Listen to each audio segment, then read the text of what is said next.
Welcome to the Raise podcast. I'm Carol Barwick.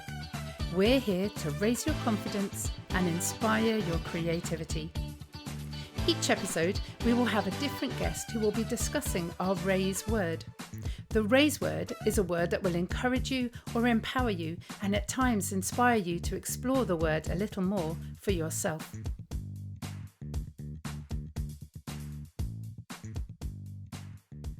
Well, hello everybody and welcome to the Raise podcast. I'm Carol Barwick. We've had some lovely words so far, but we always feel that it's important to be as real as possible here on the podcast. And so today, and as it's Mental Health Week as well, we're going to be exploring the word loneliness. And I have Hannah Pekary here, who is a life coach and all-round beautiful human being, and she's going to be discussing loneliness with us. So good morning, Hannah. How are you doing? Good morning. I'm very well, thank you. How are you? Yeah, I'm not too bad, thank you. Hannah, before we dive into this topic, I wondered, what does loneliness mean to you?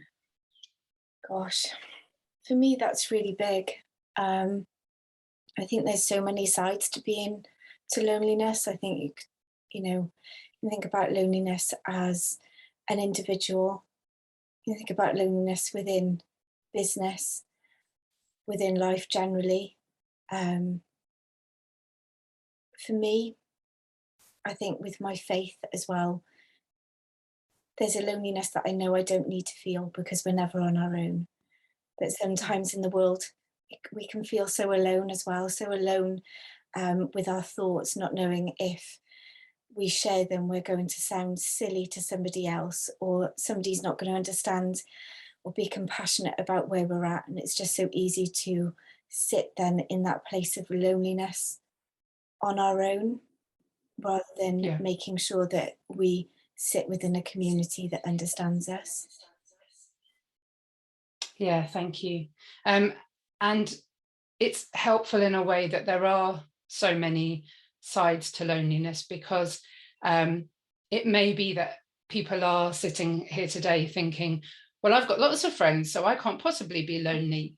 But that's kind of missing the point of loneliness, I think, isn't it? And I know particularly what's coming to mind is people like comedians, or even like, Instagram influencers, people that have millions of followers or thousands of people that want to know what they're doing all the time. But inherently, they are doing it because they feel lonely. They feel isolated. Tell us a little bit about what you do in your business and how you kind of come across loneliness in that. So I am a coach and mentor and a tutor. And within that, I support mums to find their identity again, that identity that's been lost, whether they're a busy mum, housewife, entrepreneur, busy in their career, however else their identity has been taken, they're busy with that and they've lost themselves along the way. But also in that, I support teenagers as well that are really redefining and finding their identity on a new level as they step into those teen years. And they've got so many cultural and society influences and pressures from school and society and home and so many things. So creating safe spaces for people to find who their identity is and know that whatever they say is their identity, it's right, it's their identity. But I know within that I've met so many lonely people because they have a fear of sharing that, and sometimes a fear of sharing that with themselves. And I can identify myself with that too, that it's so easy to say I am a coach and mentor, but sometimes you can find those days where you're just busy working. I say just, it's a busy, busy day working, but actually, what time have I taken for myself, and what time have I taken to connect with somebody else? What time have I taken to connect with God and my friends and have that connection that means that I haven't being on my own. And I've also found then again in the last couple of years, when we've all learned to create our businesses online more so, and most of us are sticking with that, um, it's taken us away from that face-to-face connection. And that can be quite lonely to go the majority of your week and not having that face-to-face connection. That's really interesting. There's a lot to unpack there, because firstly, the work that you're doing sounds so important. I know so many mums and dads who, have children and feel like that's going to become their identity.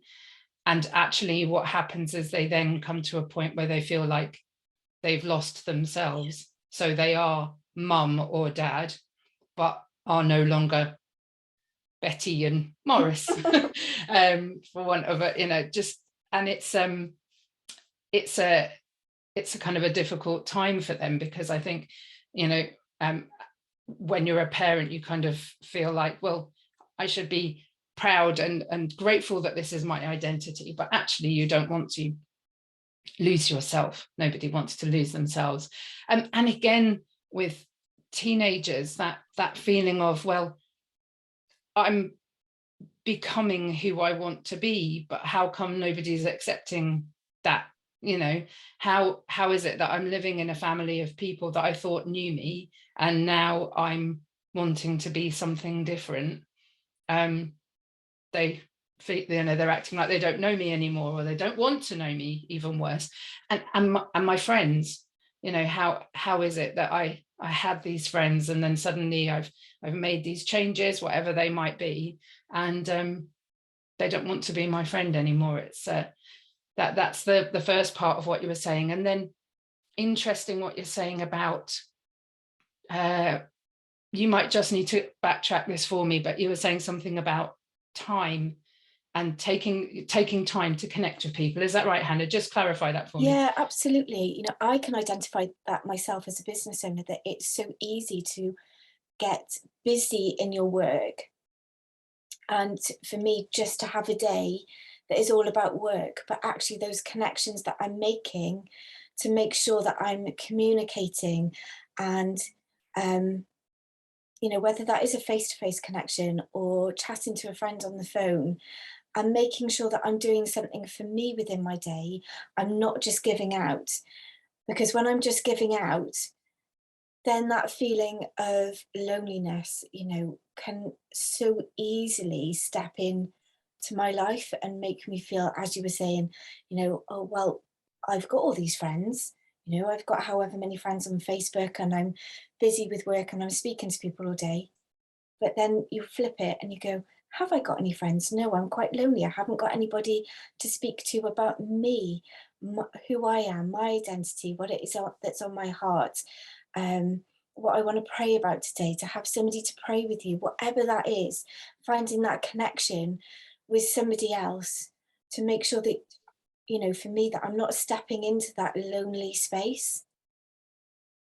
I love that visual. I think that's going to have to appear in my poem later on. If I don't put that in my poem, we might need to re-record it, because the idea of stepping into a lonely space is fascinating. So we'll revisit that later on.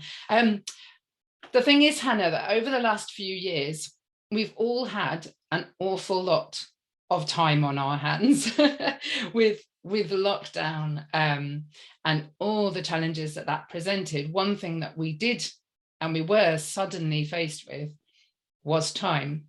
And it's interesting that, given that time, some people found it easier to connect and build a community. That's really how the Raising Confidence, Inspiring Creativity Facebook community started. And yet so many people found that time was debilitating, destructive. And it's interesting how time can be seen in so many different ways. I keep saying on the podcast, I'll have to get somebody to do an episode on time, because I think it's fascinating. what kind of ways do you suggest that people use their time well in order to kind of combat some of this loneliness? Have you got any thoughts on that?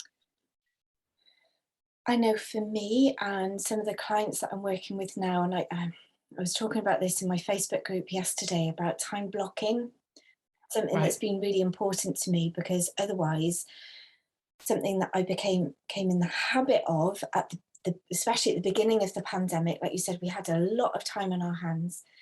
It was so easy for me to step into this space of, oh, I've got plenty of time. I'll take that time out tomorrow. I'll take the dog for a long walk tomorrow because I'm Yeah. so busy with my work today. I'll do that tomorrow.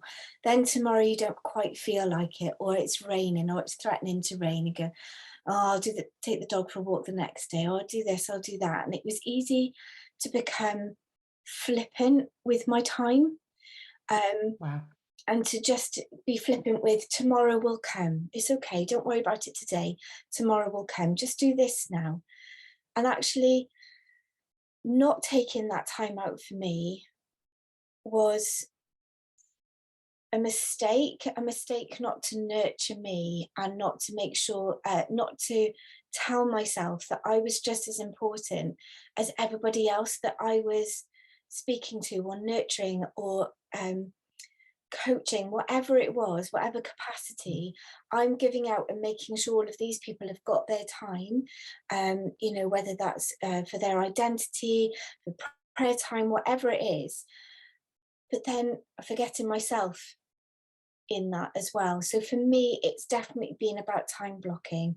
So for instance, if I know that I'm teaching 10 till 12 of a morning, I will make sure that I've got some prayer time 8 till 9, or I'll do a dog walk and have a prayer walk 9 till 9:30 in the morning. Then I come back and I'm focused, ready to do my work. Then I take some time out after that, and that is time to sit quietly, have my lunch, or chat with a friend, chat with a family member while I'm having my lunch. Choosing my times where I make sure that in that time block that I time for my work and then that time block that is for me, well, how do I want to use that? Do I want that to be time just for me to sit and be quiet and be still? Do I want that as prayer time? Do I want that time to be with a friend? Do I want to spend that time with family? And it might sound like it's really boring to map out your time so much, but I think if you feel that loneliness and you feel like you can have stepped away from the communities that we had pre-COVID, to step into that time block of knowing that on a Wednesday afternoon, I am going to meet this friend every week and we're going to meet for a coffee and a walk and we are going to have this time. That is mapped out in my diary every single week. Or, Sunday afternoon is time for the family, everybody comes together. Getting back to quite a structure until it feels that it's become your norm again. That is what's worked for me, and that's what's working for a lot of my clients to have to have more of a fluid structure. Yeah. Interesting you're using the words getting back, because for so many people it is about getting back to what they knew, the communities that they knew, the face-to-face physical activities that they knew. But for many people it's a stepping into something new, an opportunity to make more time for themselves, for other people. As you know, for me, I've had to kind of really step into the online community in a way that I didn't expect. And it's been interesting, really not being able to have the face-to-face communication that I used to have on tap, because I used to be able to just go and see whoever I wanted to, whenever I wanted to. It whiz off here, there, and everywhere. And yet I've found that the online community is a safe space for me, and that I've been able to create other kind of safe spaces for people. With the people that you work with, what different kinds of loneliness do you find that they're facing? I would say the biggest one is, as you were saying, is having that more time on your hands, that time that was taken pre-COVID of meeting up with a friend. And, you know, if we really break it down, it was the traveling to the venue that you were going to meet, Yeah, that time with a friend, then traveling home. And if anybody's like me, they'll, you know, understand enjoying that time in the car driving and listening to the music, you know, and singing along. And those little snippets of time and of joy have gone. Um, yeah, you know, or we might just have them as odd little moments, whereas actually they were a daily moment or a few days of our week. But I think, you know, where I see loneliness with some of my clients now as well is that loneliness in the home, that connections might have disconnected then at right. home, that, you know, especially in the lockdowns, there was a lack of things to talk about. You know, we were all sitting in a place where there's nothing to do, there's nothing to talk about. Do you talk about the book that you're reading? Do you talk about the Netflix box set that you're watching? What is there to talk about? What you're going to have for dinner? You know, it was a standing joke between my best friend and I every morning, going, well, what's for dinner? Because there Yeah, wasn't much else to talk about. And so for me, I can see that for many people, the joy in their moments of their days have still gone. People are pulling that back now and mm, finding joy in moments of meeting up with people. But there's still so much that we haven't been able to claim back. And so many people are just missing those joys. And for me, it's about finding those little moments of joy again. So making myself go out for that dog walk. And okay, I might be on my own, but how many people can I say hello to that I pass on that dog walk? Can I yeah, stop another dog owner that my dog's they're having a good old sniff and they're chasing the ball together? Can I make a conversation with that person? It might be a hello, how are you? Where do you live in the village? What do you do? What's a beautiful day? It might be really boring British conversation, but can you mm, make that conversation again? Can you bring a smile onto your face and that person's face again? Can you find that joy in that moment? And know that those couple of hours, 2 hours, whatever it is, that dog walk that you're taking, you found joy, you found a purpose to it. It wasn't lonely. It wasn't lonely. What joy can you find? You know, even now, I'm speaking to you on the screen. There's not a loneliness in it because we've got a joy of coming together and being together, you know, and then finding the joy in those moments and the smaller connections you can make means that those moments that you're on your own aren't quite so big and empty as they were before. it's fantastic having Hannah talk to us about our mental health today. If you're struggling with your mental health or feeling alone, please reach out to us on our Facebook. We have a free community group, Raising Confidence, Inspiring Creativity Community. Come and join us and don't be alone. Back to the episode. Absolutely. And I think the thing is that if you go out on a dog walk as a lonely person and somebody else goes out on a dog walk as a lonely person and you meet together and you connect, then suddenly neither of you are lonely for that moment. At least you've brought some joy. And as you said, you don't know what that connection might bring. I know of one mum at school, and we started the obligatory nod across the. Oh, I'm doing it again, podcast listeners. I'm waving my fingers to say one's on the right side of the road, one's on the left side of the road, and they're saying hello to each other. I always do that, Hannah, and then I'm like, I'm on a podcast. Nobody can see what I'm doing. But yeah, the obligatory nod across the road, and then you kind of say hello, and then you ask how the day was, and then you form this friendship, and then you find a connection, and it grows from there. And I mean, those little connections are the first step, aren't they? I guess they're that first step out of loneliness. I'm definitely forming a poem as we're talking. You're very inspiring. The other thing I wanted to mention was just that feeling of making the first step, because you decided to go for the dog walk, and the person that you met decided to go for the dog walk. And sometimes, well, no, let's not beat around the bush. Often that's the hardest bit for loneliness, isn't it? I am always absolutely amazed and inspired by people that come to my community choir for the first time completely on their own, and they walk through the door and I think, wow, that has taken you everything to do that. And I love my choir because immediately they're embraced and welcomed. And it's the same with the online groups that I run with Raise. People are welcomed, or I hope that people would feel that they are welcomed straight away. But that first step, that's the hardest bit, isn't it, I think? Yeah, absolutely. It's stepping into that identity that you know is there within you. It's there, but it takes such confidence and boldness to step into it. But having that courage to know you are bold enough to do that, and you don't have to do this journey on your own. There are so many communities out there, but you also have it within you to create your own community in this season too. You know, if you haven't found that community that you connect with, you can create your own as well, even if it is something as simple as a dog walking community. You know, just putting that post out on Facebook, I'm going to take my dog for a walk to this place, so and so time. Is there anybody that wants to join me?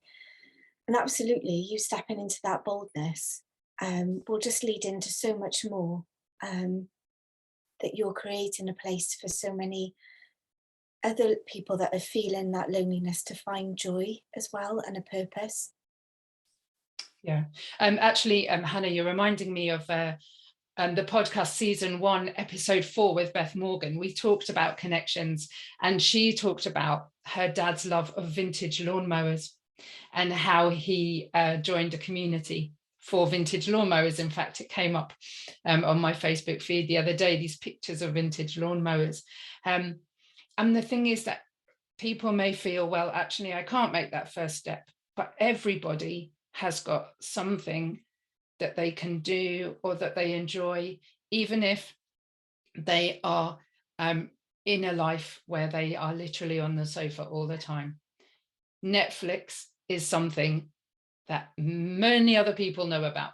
If you say, have you seen this show? You're going to see at least 5 other people either say, either way, that's your first connection, isn't it? Or people listening, if you are, in a life where you're having to be at home, then you need to connect with other people that have to be at home. There are always ways to connect, to find that kind of affinity with people. And as Hannah mentioned, there are lots and lots of Facebook groups out there as well. And if you're not somebody that's comfortable with a kind of virtual world, slowly and surely the physical world is coming back into being again. Hannah, what I liked was you mentioned you and your best friend talking about what's for dinner. And in the Raise group on a Saturday, I have a what's good, what's bad, what's for tea. Actually, I pinched it from a radio station, I have to say. But something as simple as that can start a great conversation, can't it? Absolutely. I have shared so many recipes with people and decided definitely,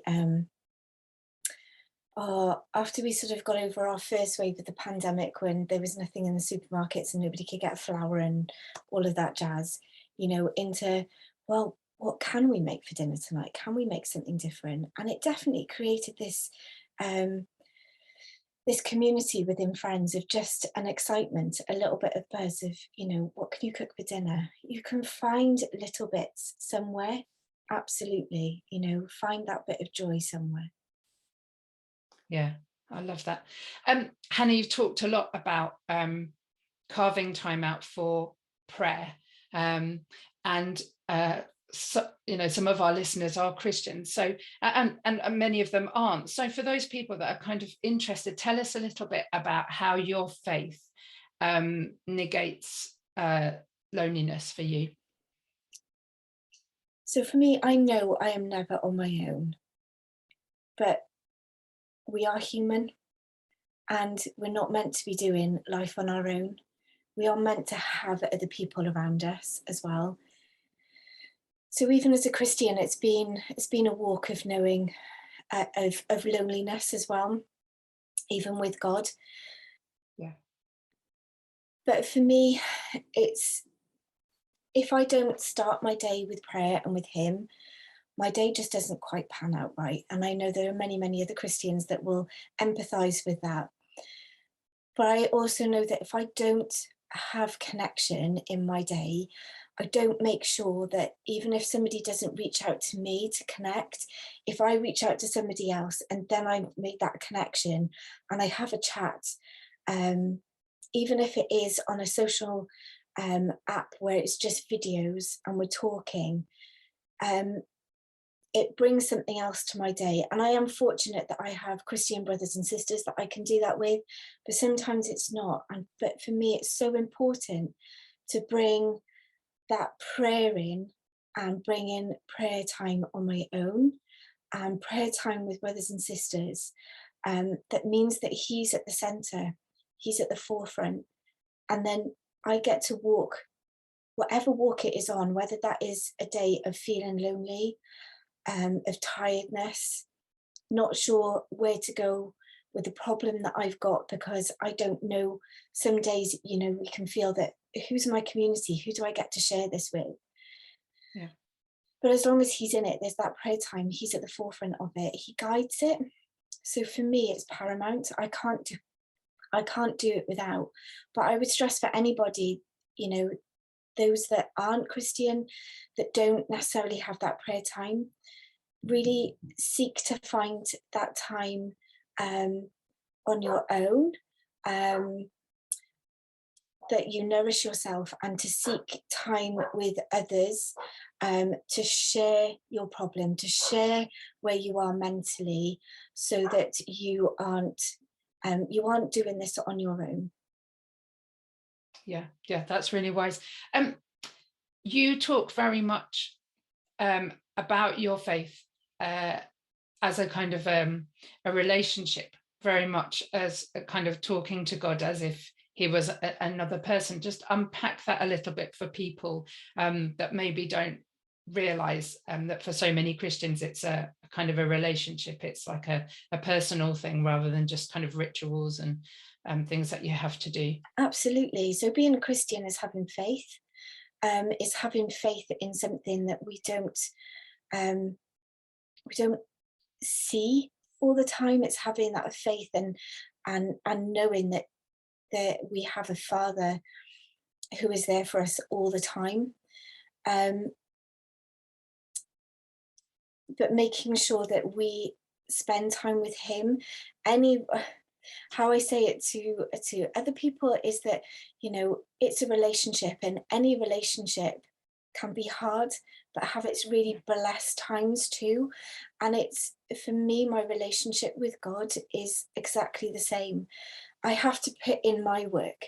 I have to put in my time to get to know Him more, to get to know Him as my Father, to know the Bible more, and to understand who I am and my identity within Him is. And that comes in prayer time, that comes in time being on my own with Him, but also prayer time with others. It comes with, as Christians will understand, to know that, we are blessed to wake up every morning with breath in our lungs, but we are allowed to come with an expectancy to know that God wants more for us.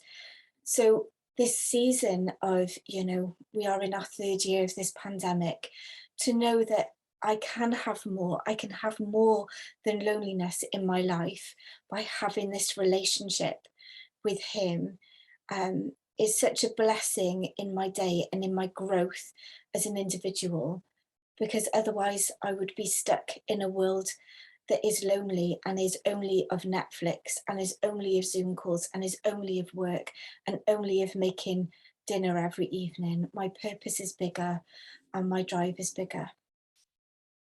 Thank you. Thank you so much for that, Hannah. I've just been thinking back over our conversation, and I think we've talked a lot about choices, haven't we? The choice of stepping out of loneliness, of stepping into moments, of choosing to go to somewhere for the first time, choosing to go for that dog walk. But there are so many people who have had loneliness thrust upon them. So may have been in a very loving relationship, and that's suddenly been taken from them through bereavement, or had a relationship that they thought was loving, and then it's turned into something else.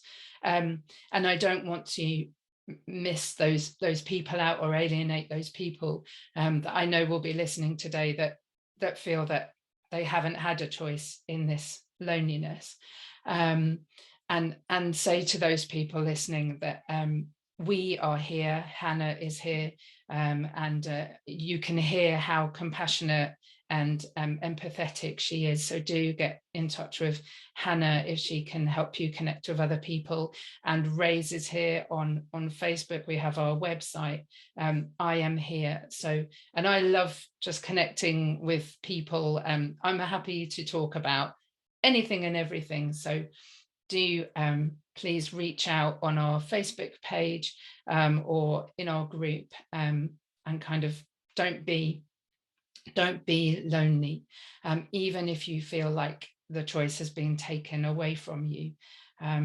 If you can just take one moment to choose joy and make that step, it's worth everything, isn't it, Hannah? That courage. Absolutely. Yeah. I would just love to say, that you are loved, and you are wanted, and you are needed, and you do not have to do life on your own. You do not have to be lonely.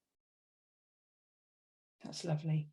Hannah, we come to the part of the episode where I do a poem. And as I said, I've been kind of piecing things together as we've been talking. So I'm just going to take a few seconds to kind of gather my thoughts, and then I'm going to share a poem.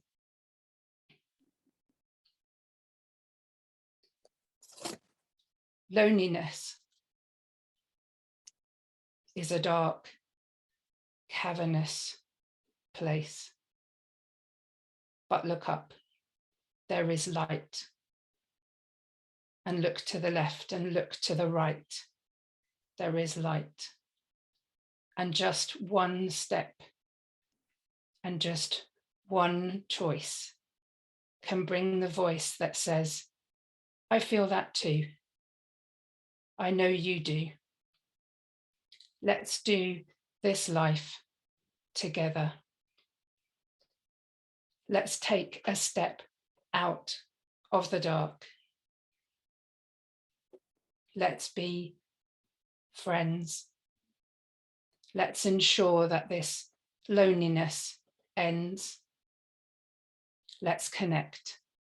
Let's protect each other. Just one step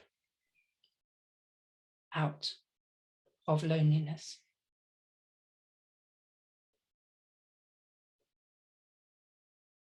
There we go. Beautiful. Thank you. Thank you for inspiring that, for bringing so many of those thoughts and those pictures and that beautiful, calming voice into our episode today, Hannah. It's been wonderful talking to you. Thank you so much for having me. Thank you. Thank you for listening to the Raise podcast. We hope you feel raised and inspired by this episode. Whilst we're not offering face-to-face classes currently, we are doing online singing lessons where you can have your voice raised as well as your confidence. If you would like to find out more, please visit our website at www.raiseforall.com or find us on social media on either our Facebook or Instagram page. Take care.